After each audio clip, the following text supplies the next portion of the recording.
Good morning, ladies and gentlemen. What is happening? Happy Monday. Happy almost July. July 4th coming up really quickly. Next weekend, matter of fact. Party time.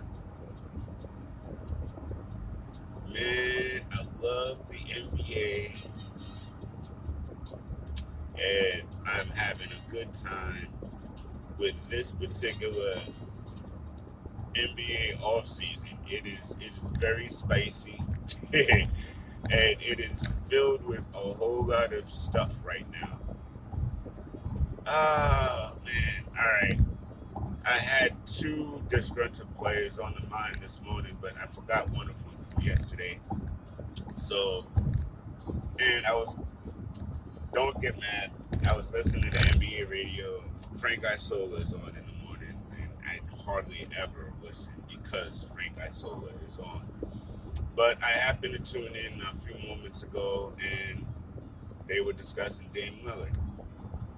Now I saw the Chris Haynes tweet that went out yesterday, and honestly, I really don't know what Portland is doing, but I feel like Portland is ready to move on, not just from Terry Stotts, but from Dame and CJ and that. And I guess I get it. You know, you can be on the precipice for only so long before it gets long in the tooth that you can't go further than that. And you've got a guy in Dame that is literally giving you everything that he can. So they let go of Terry Stotts, and they're hiring Chauncey Billups. Now I haven't really did it. Well, I did a little bit of a deep dive on the coaches last video, but I will say this: it's not about whatever happened in his past with Ron Mercer and all that. I don't know what happened there. I'm not going to speak on what happened there. But everybody in the NBA knows what happened there. So my only thing on that is, when do you allow folk to move on from their mistakes? You know what I mean? We can't which society are we? Are we a society that moves on and forgives after time, or are we a society that still sits back and remembers and has angry face when people who make mistakes in their past have a chance to rectify that and move on in a positive way? But other than that, who in the world told Portland to hire a novice coach when you've got a team like this that is actually playoff perennially bound? Chauncey ain't coached a game in his life. He's been an assistant coach for a few years, and that's what's up. And I'm not saying he shouldn't have gotten the job. I'm just saying he shouldn't have. I'm just saying he should have gotten a job in coaching, no doubt. But this one, it's just a little odd to me. And no, I don't think Dame chose him. I don't think Dame really chose Jason Kidd either, to be honest with you. I think somebody asked him a question and he was like, well, just off the top of the head, just to say something, I'll say this. But I haven't really given any thought into, future coaching. So I find it, I know he said a name, but I honestly, and for me, in the context in which the way he said it, I really wasn't thinking that was the main guy he wanted. But then you go and Rick Carlisle is out there. I mean, even the Wizards' old coach, granted, he's not the best in the world, but at least he's coached pros. You know what I mean? He's coached situations. He's coached games. So, I don't know, man.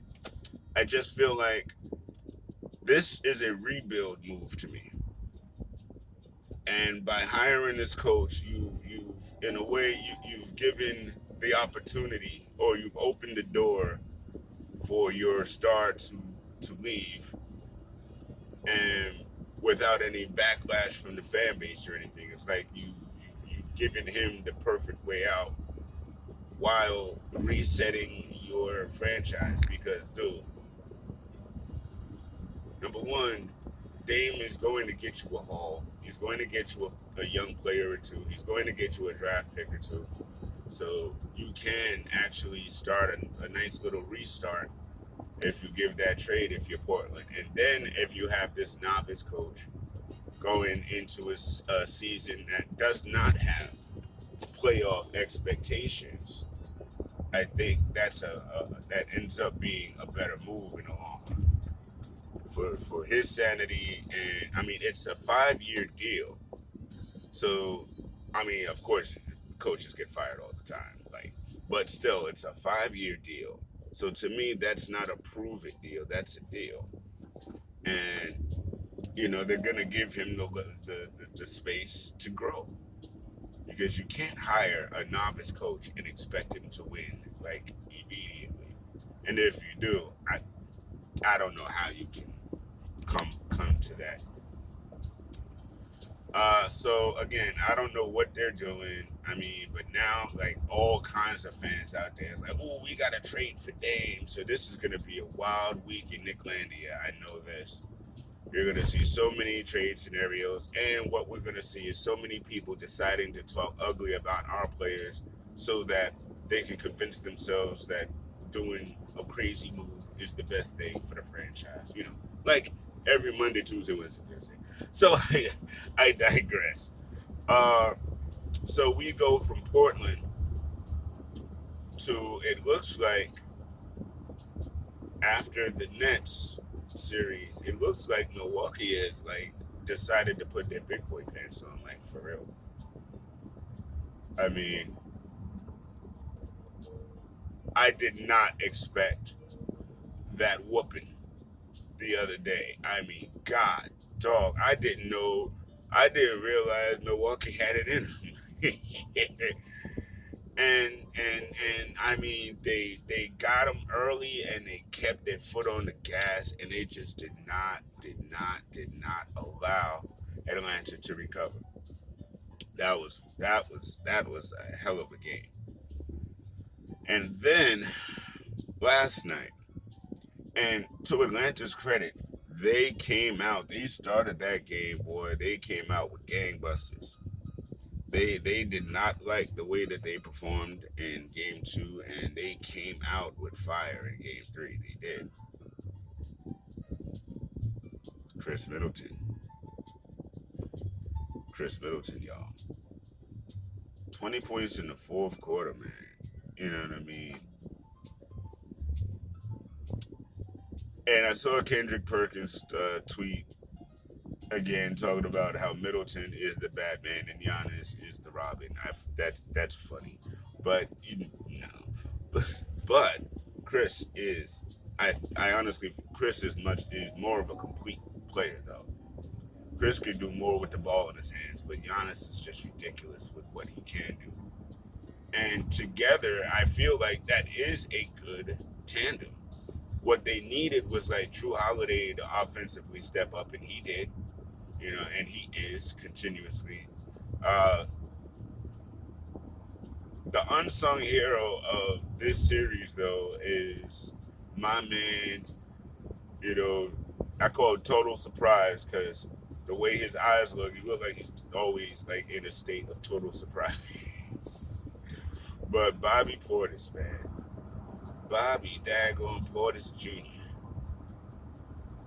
That young man is proving his worth and what he can bring, and that energy and that relentlessness. Yeah, Bobby Portis is really, really, really surprising in this series. And I'm glad to see it. I always liked the dude, man. I never had any issue with Bobby Portis. I mean, again, a basketball player in my mind is supposed to believe that they're better than they are. They're supposed to believe that they're the best, right? And want to rep like that. You know, I don't want somebody who's an IE player who knows they are an IE player and there it is. I want somebody who wants to reach for higher things because those are the type of players you can really do something with. And he's showing that right now. And again, great to see, man. It's a lot of fun. Uh, Trey's ankle will be fine, I feel like. Yeah, I mean, he stepped on the ref, so it's not like a player did him foul or anything like that. And he stepped on the ref that while out of bounds. That's wild how footing goes sometimes when you're in the middle of games and you're playing. I mean, honestly, this is on Atlanta. You know, they have to understand how to close out games and win. You know, when everything isn't going right and going completely smooth. You know, I don't know. I still think they'll win Game 4 though, and I think this series will be decided by games 5, 6, and possibly 7. But now, I mean, the Bucks have put themselves in a wonderful position by being up 3 games to 1, similar to the Suns. And you know, for me, I'm always like I expect the home teams to win in the first 2 games, so that the Clippers have not done that. They've put themselves really up against the wall, and with no Kawhi, that up against the wall might very well be, you know, the end of the series for them. Which would be sad, you know, especially because your other top tier player isn't able to play. But quietly, I got a bigger little concern on that on that side of the house. Now that I saw a report yesterday, apparently that Kawhi is unhappy with the medical staff with the Clips. We've seen this show before, and we know how Kawhi is about his body and about his health. You know, and if he's not impressed with how they're handling it, tackling it, you know, and quiet is kept for something that's supposed to be an ACL scare. How come he doesn't have surgery set up yet? How come I haven't heard anything about, you know, that? How what the timetable is? I mean, typically when you go out, you know, from my experience of what I've seen, when you go out on an injury, especially something like that, the surgery is usually set up within the week. You know, I mean, now again, are they resting him? Are they trying to rest that tendon or something? I don't know. But I can tell you that could be very frustrating for me if I'm not sure what the plan is. Because I don't really recall them actually labeling an ACL. It was fear of and this, that, and the third. So I'm not sure what's happening. But apparently, neither is he. And if they don't get this right, I could honestly see another San Antonio scenario here. You know, where he don't trust it and he want to go because he don't trust it. Clippers fought and begged with this man to get him here. You know what I mean? Don't mess it up now. You know, get that medical stuff squared away and keep your guy that you want. You know, and more importantly, get your superstar healthy, ladies and gentlemen, right? You know, I mean, I don't understand. I'm not following what's going on with those health protocols over there. But yo, Kawhi, man, you know how fickle he is when it comes to certain things. We've already seen it. So, like I said, man, if he decides to walk, yo, that would be something. That would be something very, very interesting. And here's another question of that. Would Paul George really mind if, you know, the other alpha is no longer in the building and now he is the alpha? Would he mind being the number one option? I don't know if anyone would mind being the number one option. So, I don't know. It's interesting. It's very, very, very, very interesting. All right, so Thank y'all once again for listening, for hanging out with me this morning on my morning journey. I know I got the jazz on today, so that's a little different, but I do that. I do that as well. Uh, One love. Big shouts to my cousin Charles. Big shouts to the family. Uh, Big shouts to Danny B. Big shouts to Mr. Lewis. And make sure you're checking us out on all of the social media, all of the podcasts at thecandidcorner.com. And big shouts to the Off the Ball Network, doing great things as always. And I'm out, y'all. Have a great week. I'll talk to y'all later.